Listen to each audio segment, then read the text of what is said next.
दीदी आइए, सभी लोग आए, हमारे जितने भी प्रदेश के पदाधिकारी हैं।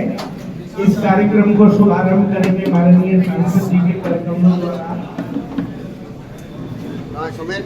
माननीय जिलाध्यक्ष जी, माननीय राजेश सोडी जी, हमारे जिले के प्रदेश के उपाध्यक्ष और जिले की प्रभारी बहन योगिता सिंह जी, माननीय सांसद जी दीप प्रज्वलन करके इस कार्यक्रम का शुभारंभ करेंगे।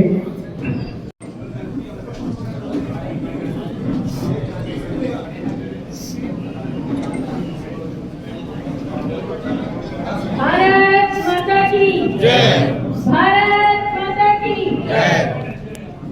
हेलो दोस्तों, कैसे हो आप लोग? आशा करती हूँ अच्छे होंगे। मैं भी बहुत अच्छी हूँ। संतोषी डोभाल ब्लॉग्स में आपका स्वागत है।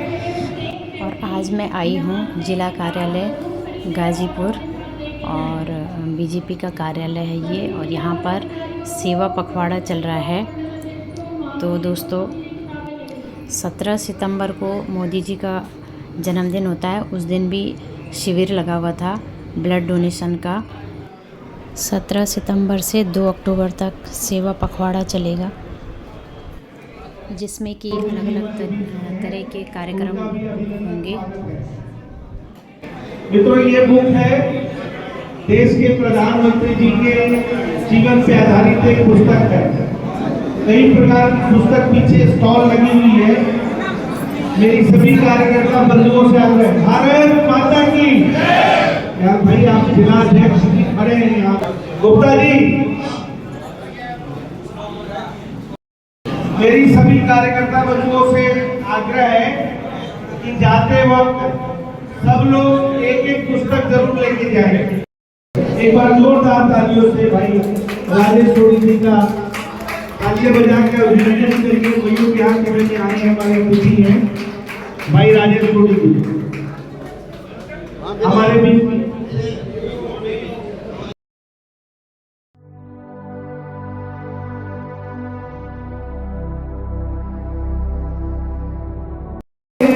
स्वागत करिए, ये तालियां तो बजाओ तरीके से कार्यक्रम लोग। हमारे जिले के हमारे बीच में एक बार जोरदार तालियों से उनका भी स्वागत करें। भारत माता की, भारत माता की, भारतीय जनता पार्टी।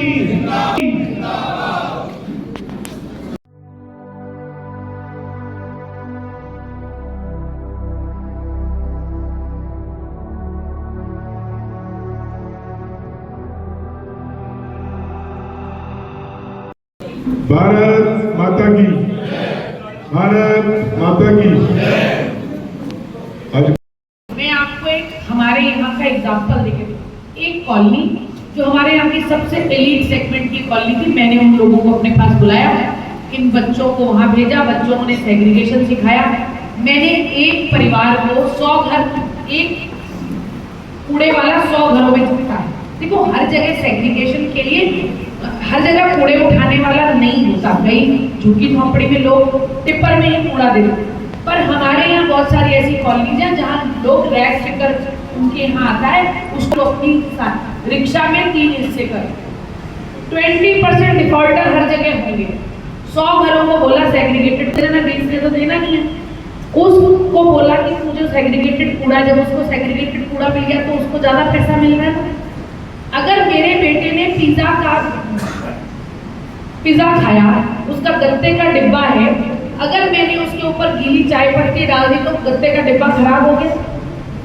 अगर वो सूखा चला गया तो उसको बेच देगा ना, उसकी अर्निंग डबल हो गई। आपको ये कहूंगी कि यूईआर प्रधानमंत्री जी ने बनाया, ये सारे लोग पता चला बस में बैठ के उस दिन गए थे देखने के लिए। प्रधानमंत्री जी ने यशोभूमि बनाया दिल्ली में, प्रधानमंत्री जी ने प्रगति में नाम की टनल बनाई, रेखा जी ने 17 योजनाएं अमित भाई के साथ उनका उद्घाटन किया, 101 आरोग्य मंदिर दिए। मुझे लगता है कि हमको क्या मिला? मनुष्य जीवन बहुत मुश्किल से मिलता है, हम सबको मिला। हमारी भी कुछ भागीदारी होनी चाहिए इस देश के प्रति, इस देश के प्रधान सेवक के प्रति। उन्होंने एक भी छुट्टी लिए बिना इतने दिन काम किया, हम क्या कर सकते हैं। लोगों को कार्यक्रम की सह संयोजक बहन चौबे और जेपी चौबे जी हैं, वो भी आज प्रबुद्ध सम्मेलन के सह संयोजक है, उनका भी अभिनंदन स्वागत है। हम माननीय सांसद जी से आग्रह करेंगे कि आए मंच पर अपना स्थान ग्रहण करें। एक बार जोरदार तालियों से माननीय सांसद जी का ताली ऐसी बजनी चाहिए जब तक सांसद महोदय ना कहे तालियां रुकनी नहीं चाहिए। सब लोग अपने स्थान पर खड़े होकर ताली मजा नहीं आ रहा ताली बजाने में। भारत माता की, भारत माता की।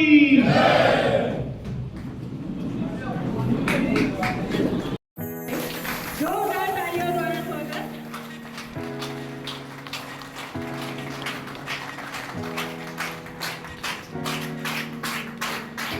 आर्टिस्ट सोनू जी से अनुरोध है।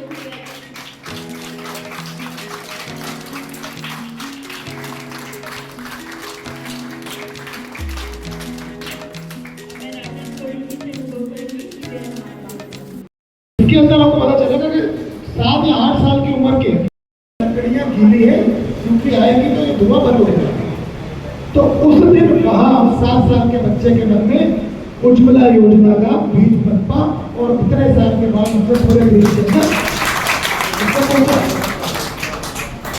हमारे पूर्वी दिल्ली के सांसद केंद्रीय राज्य मंत्री श्री हर्ष मल्होत्रा जी हमारे बीच में, एक बार जोरदार तालियों से उनका स्वागत करें।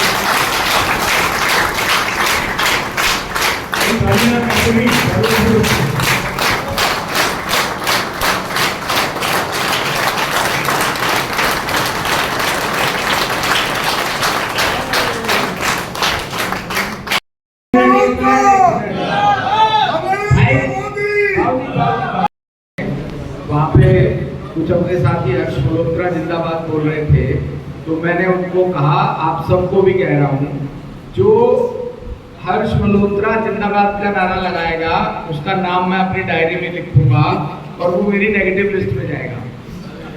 उसको सिर्फ और सिर्फ भारतीय जनता पार्टी और नरेंद्र मोदी जिंदाबाद का नारा हमें लगाना है और कोई नारा नहीं लगाना। भारत नरेंद्र मोदी जिंदाबाद, नरेंद्र मोदी जिंदाबाद। भारत माता की जय। भारत माता की जय। आज के इस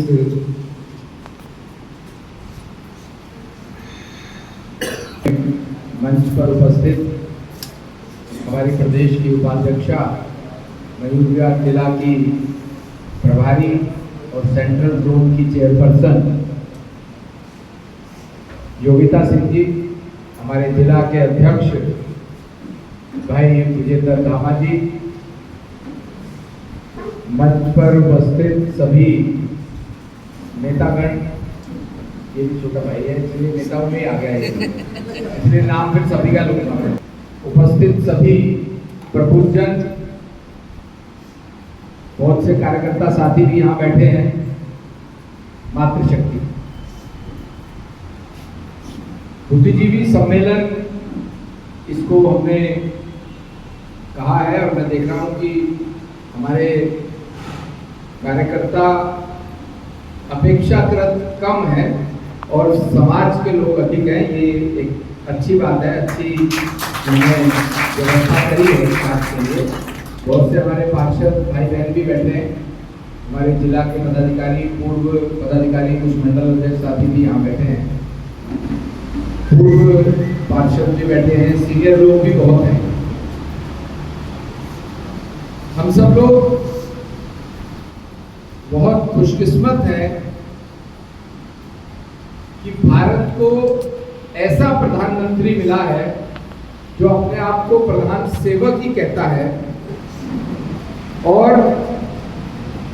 जब से उन्होंने सार्वजनिक जीवन में कदम रखा, चाहे वो बाल्यकाल के बाद संगठन में काम करते हुए हो या बाद में मुख्यमंत्री गुजरात और फिर पिछले 11 वर्षों से प्रधानमंत्री भारत के रूप में सेवारत हैं, ऐसा प्रधानमंत्री आज तक भारत को नहीं मिला जिसने अपने सार्वजनिक जीवन में मुख्यमंत्री और प्रधानमंत्री रहते हुए 24 वर्षों में एक भी दिन की छुट्टी ली हो।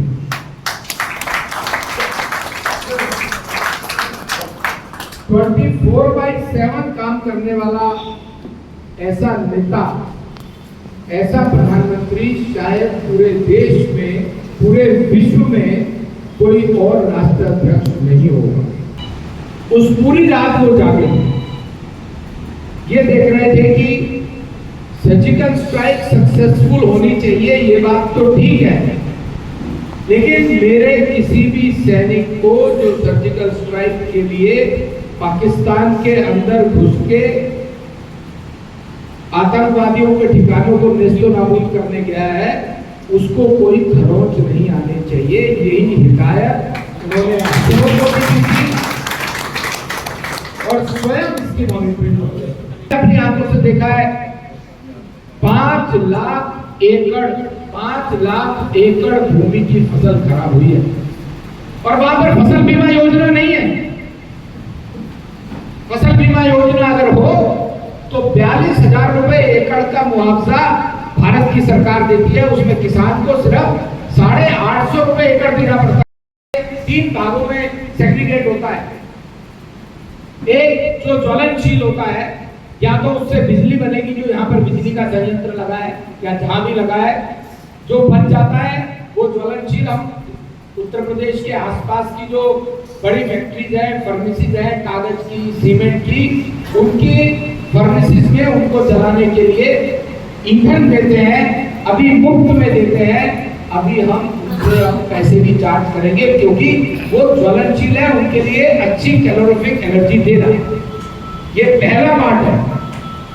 दूसरा जो ईंट रोड़ी, जो कंस्ट्रक्शनल वेस्ट होती है, वो कंस्ट्रक्शनल वेस्ट दिल्ली के अंदर 4 सीएनडी प्लांट है, जो बिल्डिंग को तोड़ने के बाद कूड़ा कबाड़ा निकलता है, कंस्ट्रक्शनल वेस्ट निकलता है, वो हम हमारे नगर निगम के द्वारा 4 प्लांट पे उस वेस्ट से एनर्जी बनाते हैं। मतलब रोड़ी, मदरपुर और टायर लगा करके उसको रीयूज कर रहे हैं, उसको सरकार को देते हैं या प्राइवेट बिल्डर्स को भी देते हैं।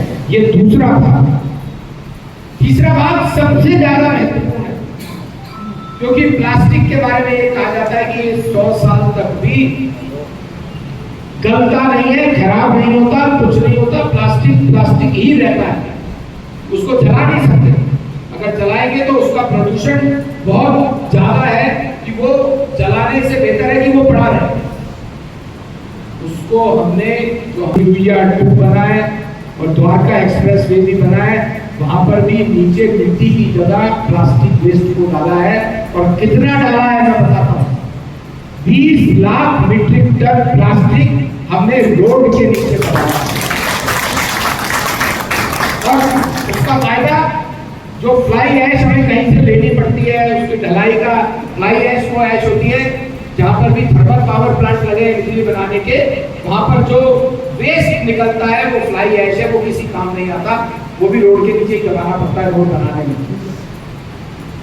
प्रधानमंत्री जी लगातार पूरे देश से कह रहे हैं हमें स्वदेशी सिर्फ नारों में नहीं रखना।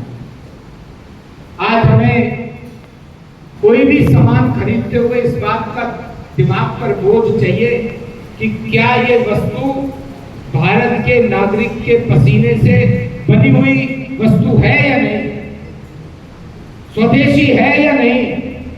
स्वदेशी ही खरीदना है।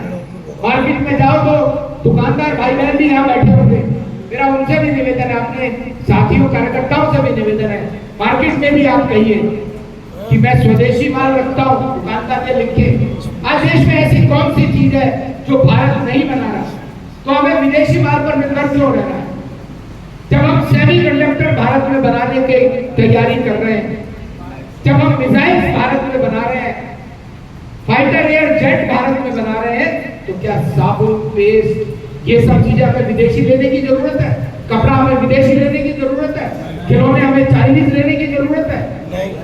मित्रों, ये देश की इकोनॉमी के लिए बहुत ज्यादा जरूरी है। आज अमेरिका हमें आंख दिखाता है अगर कि मैं 50% सैंक्शन लगाऊंगा, ड्यूटी लगाऊंगा, तो उसका उत्तर भारत के 140 करोड़ देशवासी अगर ये ठान ले कि मुझे स्वदेशी खरीदना है, तो अमेरिका भी घुटनों पे आएगा और वो भी ये